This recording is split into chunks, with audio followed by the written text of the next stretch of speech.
que é um sintoma de baixa testosterona em alguém? Tipo, de verdade. O que alguém pode falar? Puta, talvez eu deva ir me consultar. Olha só, é difícil falar baixa testosterona porque muitas vezes, Monark, o paciente ele tem uma testosterona que é baixa, mas para ele é normal. A gente chama isso de RCV, Reference Change Value, né?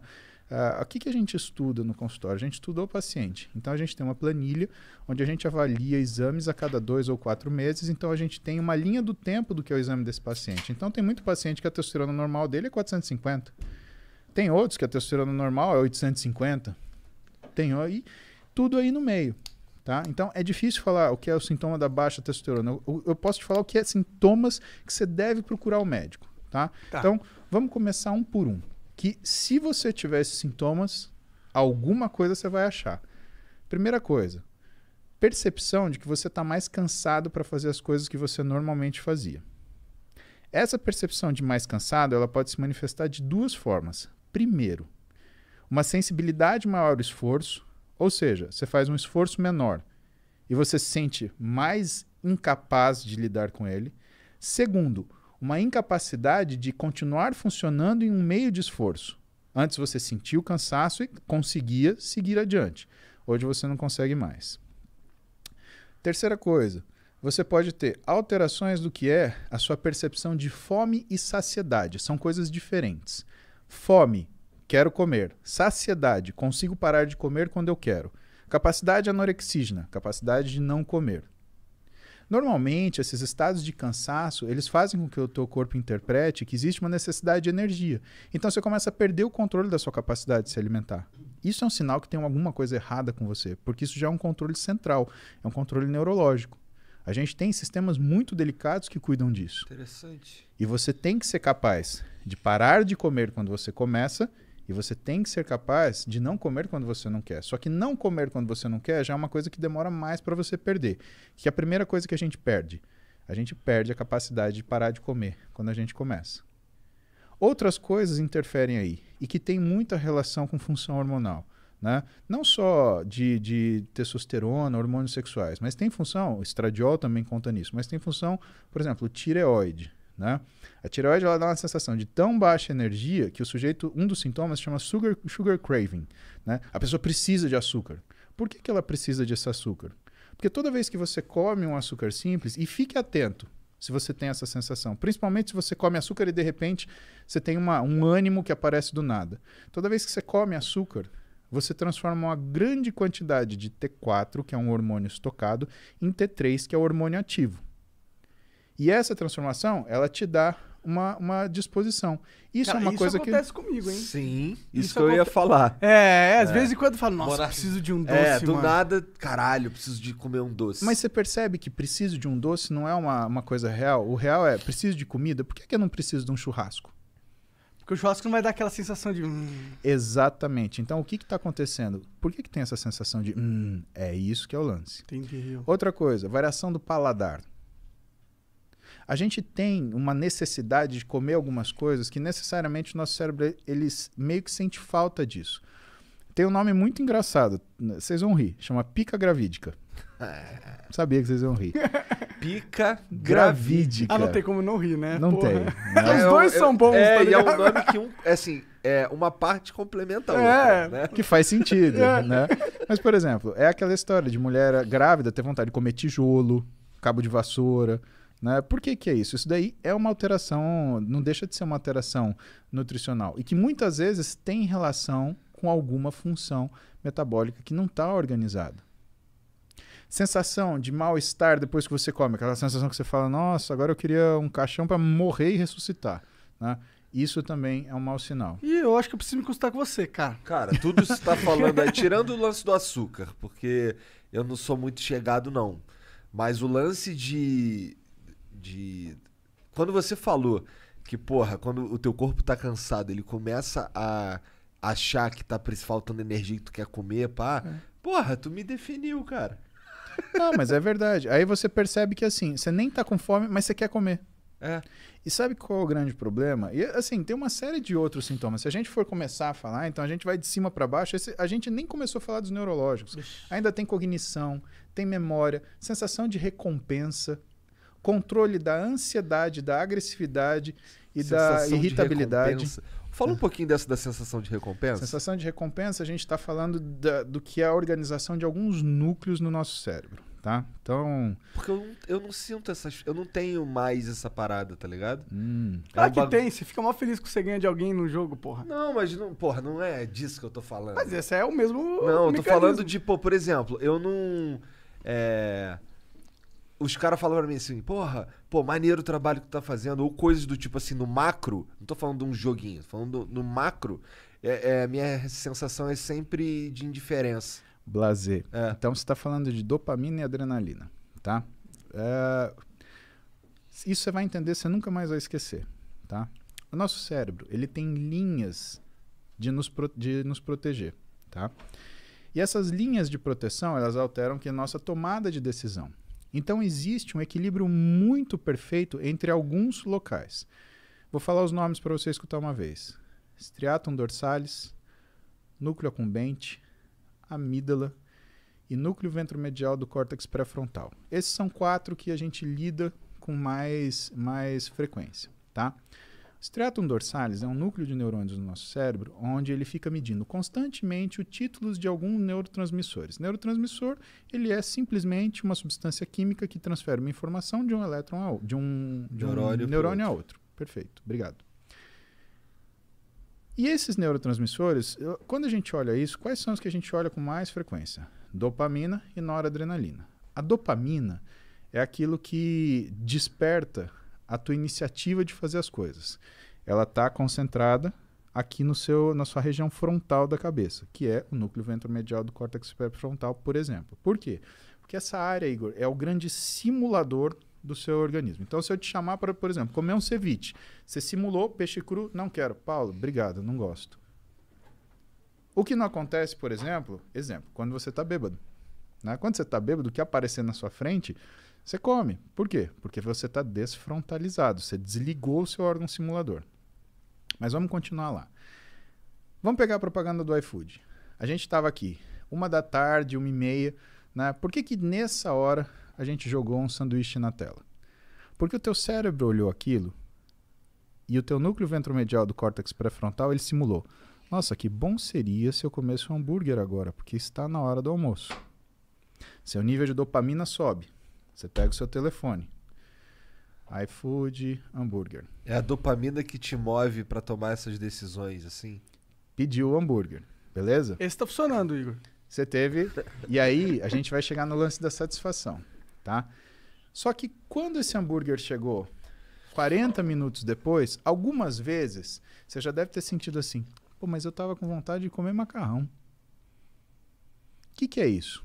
A dopamina subiu, fez você tomar decisão, caiu e sobrou o quê? Sobrou para noradrenalina, que é essa sensação de satisfação mais duradoura, fazer esse meio de campo. Só que quando chegou o hambúrguer, você queria macarrão. Muitas vezes a gente não sente essa satisfação porque existe uma incoerência entre o ato feito e o resultado dele. Guarda isso numa caixinha. Vamos voltar para o striatum dorsalis. Ele está medindo dopamina, noradrenalina. Pá, pá, pá, pá, pá, pá, pá, pá. Ele fala para o nosso núcleo accumbente o que está acontecendo. Ó, o título está assim. E o nosso núcleo accumbente, ele interpreta. Tô bem, tô mal. Exemplo. Tuas filhas vão ficar adolescentes. Aí, com 13 anos, elas vão pedir para você levar elas para Disney e o dólar tá 4,50.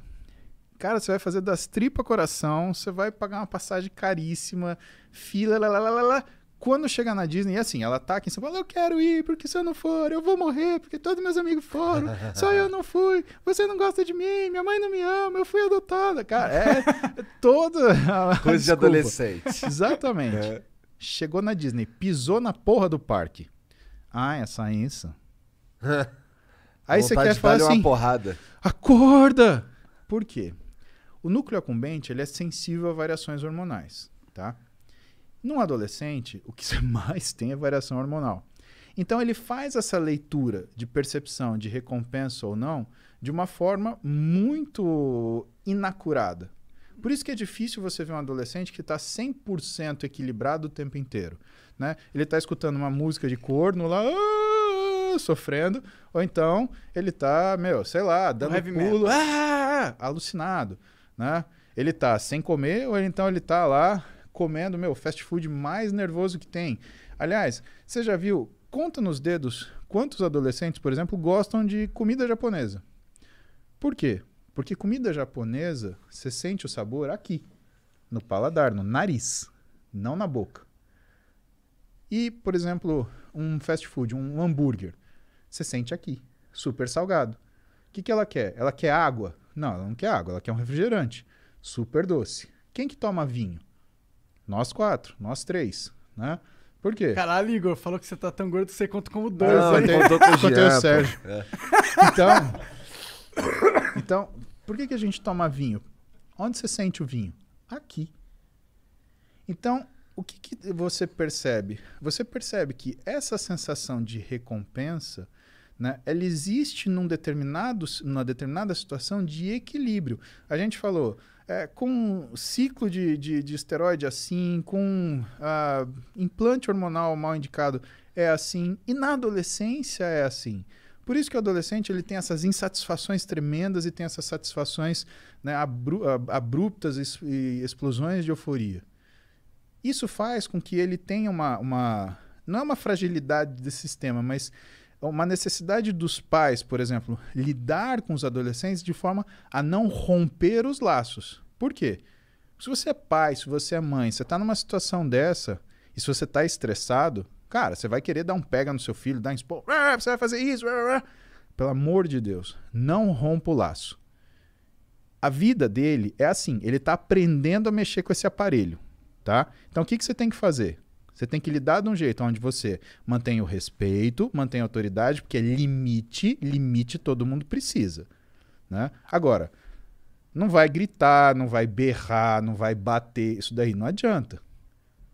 Que é o que em casa rola um negócio que eu chamo de castigo dinâmico. Eu dou tudo para minhas filhas, mas eu tiro. Ah, você tá de castigo.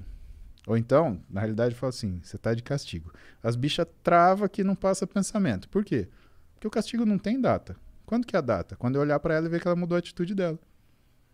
E não adianta me alisar, agradar, beijo, paizinho. Eu sou o ruim, né? A minha mulher é... Cara, eu queria ser filho da minha mulher. Impressionante, cara. Ser filho da Roberta Carbonari... Mas que tipo de castigo tu dá pra mais nova?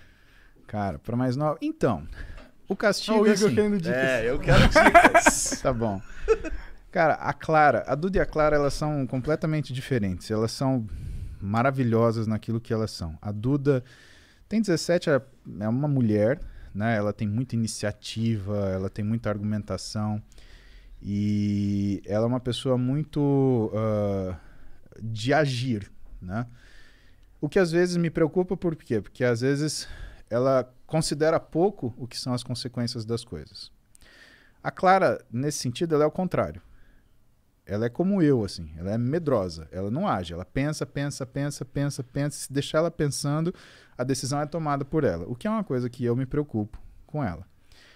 E quando a Clara, ela cria uma situação que ela se atrapalha, né, o que eu faço? Eu afasto ela daquela situação até ela sentir que ela precisa aprender a lidar com aquilo melhor para voltar para lá. Por exemplo, sei lá, uma situação hipotética, tá? Ela brigou com as amigas. Clara, vem cá. Você não vai mais brincar com suas amigas até você aprender a brincar. Ah, mas foram elas falaram isso. Assim, tudo bem. Sempre vai parecer culpa dos outros. Mas é aquilo que é a sua culpa. Porque a gente não briga. Quando um não quer, dois não brigam. Então, quando você souber lidar com as suas amigas, você volta a falar com elas. Não tem problema nenhum. Pode procurar outra coisa para você fazer. Mas eu não vou deixar você sair de casa agora. E você não vai encontrar suas amigas. Aí ela fica moada, não sei o quê. E a Clara, apesar da idade dela, né, ela sabe se expressar. Então ela vem comigo quietinha, dá um beijo no meu ombro, porque volta e meia eu tô trabalhando, ela chega, dá um beijo no meu ombro, olha pra mim, fala, papai. Ela me chama de papai. A Duda me chama de paps, a Clara me chama de papai. Papai, eu entendi o que o senhor falou, eu não posso fazer isso. Você aprendeu isso? Ótimo, pode sair pra brincar. Se isso demorar um dia, Igor, é um dia de castigo. Se demorar um ano, é um ano de castigo. Se demorar uma vida. aquelas pessoas ela não vai ver mais, porque ela não sabe lidar com elas. E se ela não sabe lidar com elas, de duas uma. Ou todos vão se machucar, o que inclui ela, que é o meu problema, ou só ela vai se machucar, que ela é o meu problema. O meu problema é ela. Né? Se todos se machucam, ou se ela se machuca, eu estou sendo muito sincero, o meu problema é minha filha.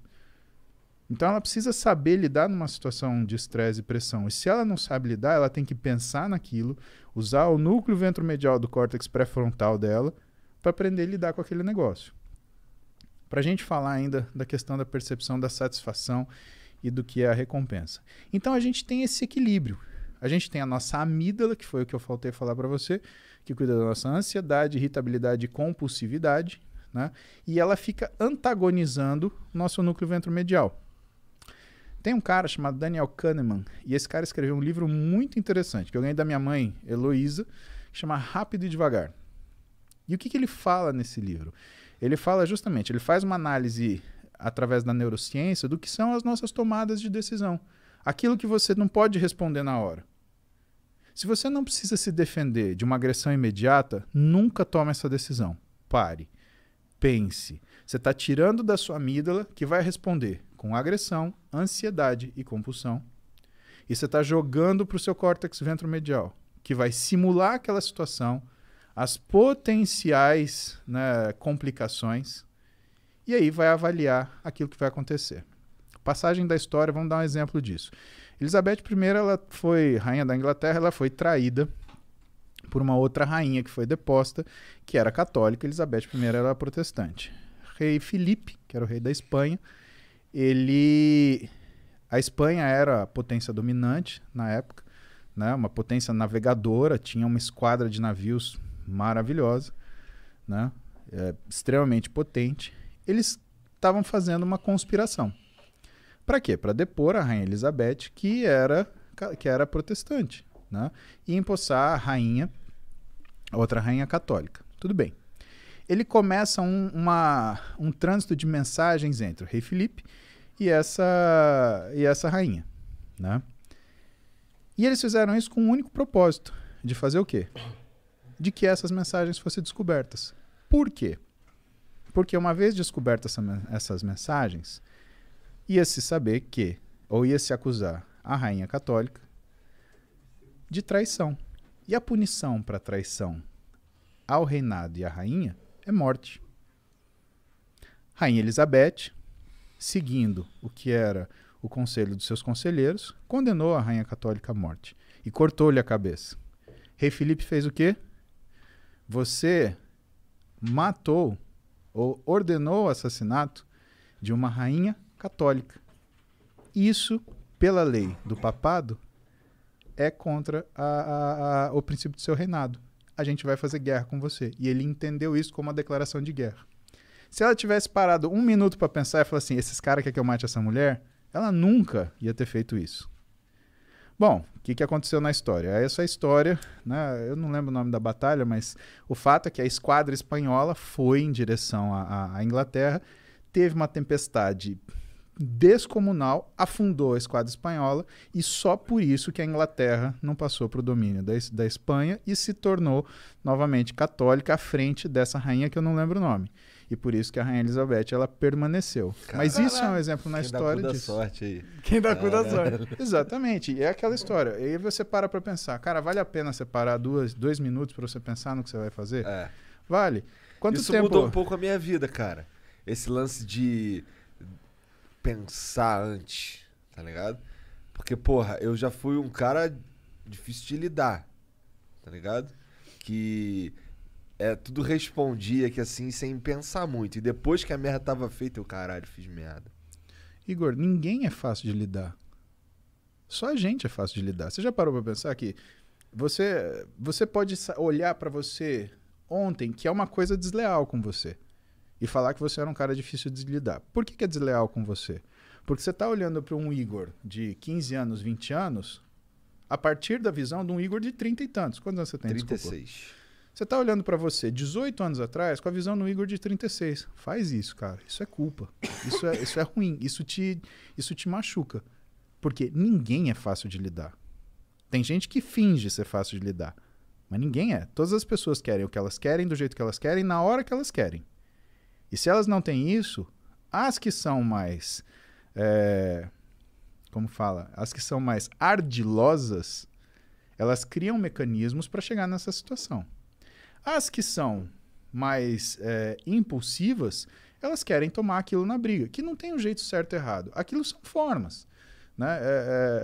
Você não consegue qualificar isso. Né? Então, o que faz a gente, na verdade, observar isso é um amadurecimento que você foi submetido. Você foi obrigado a pensar 2 vezes. Todos nós tivemos situações onde nós fomos viscerais e fomos, né, extremamente agressivos. A questão é, o que custou para a gente mudar? Pensa no que você passou de vida, o que você enfrentou, as coisas, os nãos que você levou. Cara, isso é um assunto legal porque isso eu acho que vem muito de encontro daquilo que é você se conhecer. Né? A história do Rain, né? Reconhecer, aceitar, investigar e não identificar. Você foi. Né? Você não tem culpa por causa disso. Todo mundo é assim. Caralho, agora eu tô me sentindo bem. Olha lá. Que bom. Antes eu tava me sentindo merda. Por isso que ele é um médico. Que bom, meu.